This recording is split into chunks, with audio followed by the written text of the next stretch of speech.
out here, actually, it was actually writing pokes into Spectrum games that got me into coding in the early days. Interestingly enough, can everyone in here code? You know that there's only 1% of people in the world can code. Like, it's brilliant to be part of the 1%. In that way. But if you look at this, I just find this fascinating. This is from Visual Capitalist. They come, sign up to this. They send out just fascinating infographics every week. But it's fascinating to see how consoles never really die. I'm a big console gamer. I mean, most of the stuff we're doing Web3 games online at the moment, you know, on your PC. There's a few mobile things, but I'm still a big console gamer. And my ultimate goal is that when I pump loads of money into FIFA, when they change the game, I can take that money and those players with me. So that's kind of the sort of fundamental thinking in what got me interested in crypto gaming.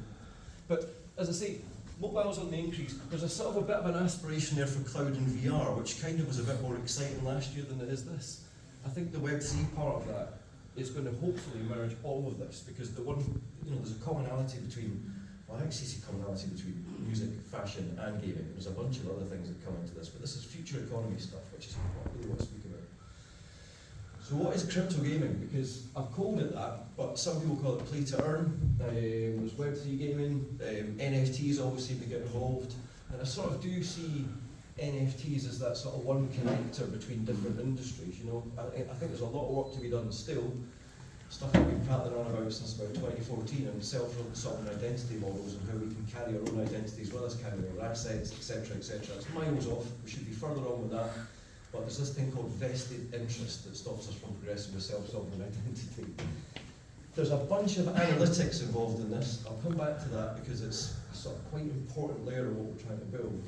But fundamentally, when you look at Web3 versus Web2, Web3 is just Web2 with property rights. Crypto gaming is just crypto gaming. It's just gaming with property rights. So the idea is that you should be able to create, store, and trade value when you're playing games. I don't like the term play to earn. It sounds like work. Play and earn I don't like, but you know, Axie Infinity and other games sort of picked up these terms, and the media's picked up on them. This is the only sort of sales pitchy bit I've got in this, but just to sort of talk about the progression of what we were trying to do. In that slide I showed you before, you've seen all the different types of gaming sort of platforms, I suppose, is the best way to describe it, how we engage with them. And things keep changing. And you know, most recently we saw the gaming industry getting excited or annoyed at free-to-play games. Games came out on mobile and publishers said, you're not making any money from this, and now they make more money than games made because people put money into them. This is the next sort of shift in that. It's like sort of, you know, almost like sort of music did with the music publishers, pulling the ownership rights back to the actual people that make the content and play with the content. And we're just really trying to get on that front foot, and you know, this is how we're going to engage with games in the future. We've got as good a chance of succeeding with anyone else. And Makij asked me, is anyone else doing this in Scotland? Nah, we're the first crypto gaming company to be set up in Scotland. I must confess, we're actually set up in London, but we are based here. Right, moving on. What are we doing? This is what we're doing, right? I'm not going to go into the massive details on this because I really want to focus on bits at the end. But what the core plan is, we're going to buy some existing free-to-play mobile games, decent revenues, a couple 100,000 customers already playing with them. That's fine. They will stay. We're then going to build a tokenomics layer on top of that, which will allow us to allow the players to choose to play Web3 games instead of just the standard free-to-play ones. That's the sort of model we're using. It also allows us, I'll come on to modelling at the end, but it also allows us to actually model some economics. We can look at existing games and see what the people are doing within them and use that to try and model what might happen in the future. Now, it's not as clean as that because, as I say, at the moment you're putting money in and getting nothing back. When you start putting money in and getting money back, it might change how you behave. So we have to be aware of that. But fundamentally we've got this concept of, we've got on the side of these, multiple games, gaming tokens, and possibly some other layer on top of that that allows us to sort of, you know, provide movement between the games. Now we could use a standard, we could use Bitcoin or Ethereum or something like that, but we want to actually track and analyse the traffic that goes through us, so it's in our interest to have some sort of L2 in there. We're looking at Polygon, add our analytics layer on top of that, and we've got a number of, I don't really, you can ask me questions on this afterwards, right? Because this is like hours worth of works and discussion that goes in there, and people will ask why we've done certain things. That's not the problem I'm worried about at the moment. What we're concerned about at the moment is one coin or two. So we've got to this point of where we understand what we can do.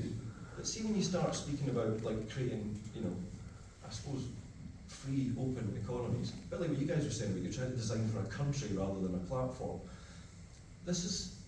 We very quickly got to the point of realising if this is successful, and if we can create an economy that works without a government but some sort of governance, down the side, we've not got to that yet, then in theory we can demonstrate that actually you can run a global economy without a central bank or a government.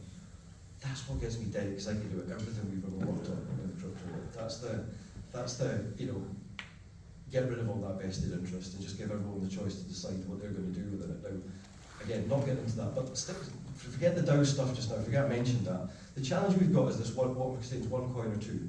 I mentioned before we're going to have multiple games, and within those games they're going to have some sort of currency. So we call that a game currency, game token.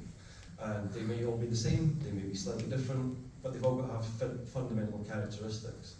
If we want people then to move between the games we've got to have a mechanism to do that. So we go up a layer and we create what we call a publisher token.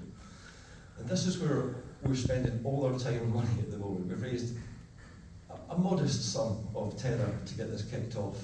And we're currently sort of pulling together what we've called the Ministry of Coin. This is where we're spending our time. We've had two very prominent economists. One of our main ones, a guy called DeFi Vader. If you Google him, he's got very good work on what he's been doing in this space. So he's working on this at the moment.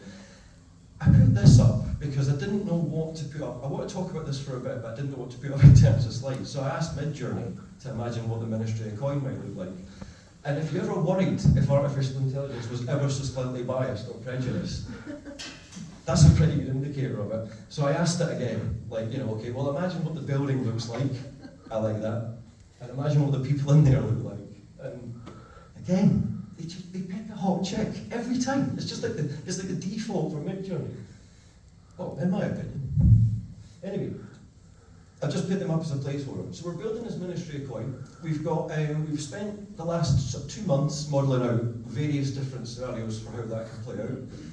And the interesting thing is when you start coming to a conclusion of how the economy might work, the game token, how we're going to move things around in it, how we're going to store it, what type of liquidity we're going to put in, all the stuff we've had to deal with in the real finance world is now creeping in to what we're looking at when we look to the future of Web3 gaming.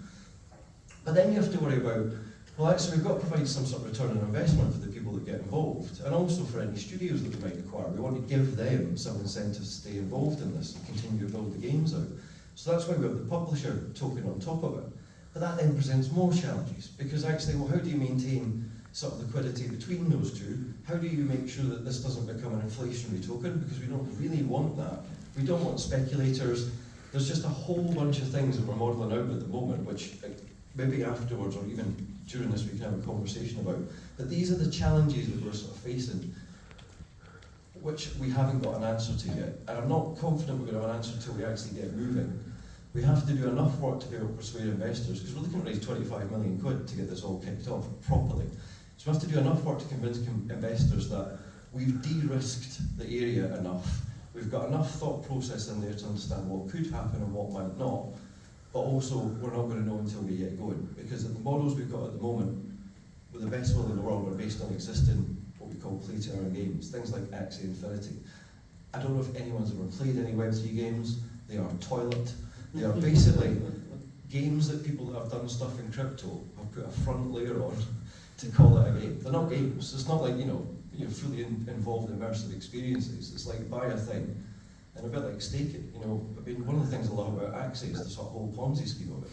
You buy the stuff and then you rent it to people that can't afford it, and then you take all the money back off them. It's sort of like the property racket that we've got going on in this country at the moment. Isn't it? Brilliant. So it's not perfect. The games are rubbish. They're Ponzi schemes, and yet there's still billions and billions of pounds getting pumped into them. We've had a little bit of a wobble since some blatant fraud happened in FTX, SBF, see what I did. But we're cracking on, and we were actually about to raise money just before all that happened, or at least a first stage. So we've had to pause a little bit for that, refine the model a little bit more. I'd like to get the money in now because we're going to have a huge treasury function to run in this, and if I can get coins in whilst they're cheap, we might be able to make money from doing nothing other than just managing it effectively, which some of us may have done in the past. But anyway, so that's our big sort of, and I'd welcome any comments on that. How do we actually allow people to have money within the game, reward investors and other people that choose to work with us longer term? Maybe it's through staking. And the DAO bit is another big discussion. How do we govern it? But I'm focusing on this for now, but I'll speak about that afterwards if anyone wants any questions on it. I just wanted to talk about the learnings from this, because having come mainly from financial services and crypto, I have been staggered with what the game sector has in terms of its ability to track data and model what might happen in the future. I put up two images here.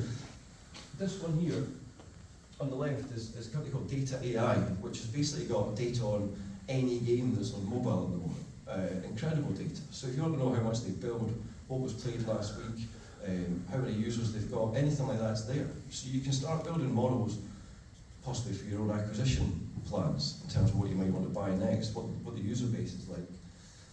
And then this one here, this bottom right one, is a system or a company called machinations.io. I was blown away by this. I've played around in financial services for long enough and seen how we model out how certain scenarios might work. But to have effectively a visual data flow diagram, just to be clear on that, so this is Super Mario Brothers. You can basically, data flow diagrams work, right? You put all these things in and then you make it live, you make it play. So it'll run through various cycles and tell you what the output is. So if you've got like a massive sink of funds in your game, it'll spot it for you before you put it live. So when you combine that data with the ability to model, plus the data we're going to gather through an analytics engine, this is all infinitely more trackable than anything we've ever seen before. And again, I think a nod to what the real finance world should potentially be looking at when it comes to trying to figure out what it's doing with, for example, pariahs like CBDCs at the moment, or however you think of it. I'm terrified of them. I just don't trust any government. Anyway, so this is me done. That's what I've learned from it. There's still loads to go. We're just at the beginning. If you want more information, we can chat just now. You can check us out on our website. You can mail me, ross@reforged.io. But I'm very excited to see where this ends up, because we've been working on it. We formed on May the 4th last year, obviously. And we've been working on it for slightly more than a year. We're now beginning to see actual models that we think can work. Whereas before it was just an idea. Now we're at the point of being able to prove certain things, thanks to people like Vader and the other economists that we've got involved. But I suppose the one fascinating learning from this is when we first set it up, I assumed we'll take on some cash and we'll start building out some tech.